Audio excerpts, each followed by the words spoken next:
ছামনু এলাকার সপ্তরাম পাড়া সহ বিভিন্ন স্কুলগুলি শিক্ষক স্বল্পতায় ভুগছে দীর্ঘদিন ধরে। ছামনু বিদ্যালয় পরিদর্শকের অধীন 119টি বিদ্যালয় রয়েছে, যার মধ্যে 60টি বিদ্যালয় চলছে একজন শিক্ষক দিয়ে। অভিযোগ, এডিসি প্রশাসনের নির্দেশে সে একজন শিক্ষককে বদলি করে দেওয়া হয় জেলার বাইরের স্কুলে। এরই প্রতিবাদে এলাকাবাসীরা সোমবার ছামনু বিদ্যালয় পরিদর্শকের অফিসে তালা ঝুলিয়ে দেয়।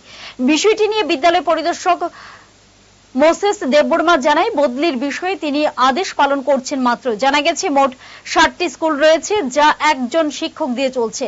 এখন এলাকাবাসীর দাবি, বদলির আদেশ বাতিল করতে হবে, না হলে তারা আন্দোলন চালিয়ে যাবে।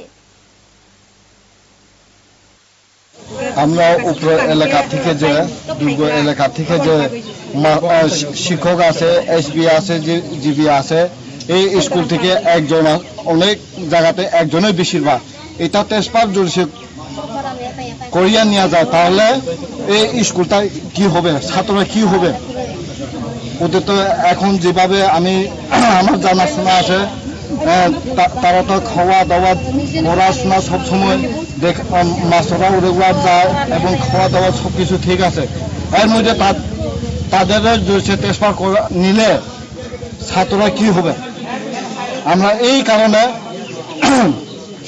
এই মিছিল এবং অফিসে তালা দিচ্ছি।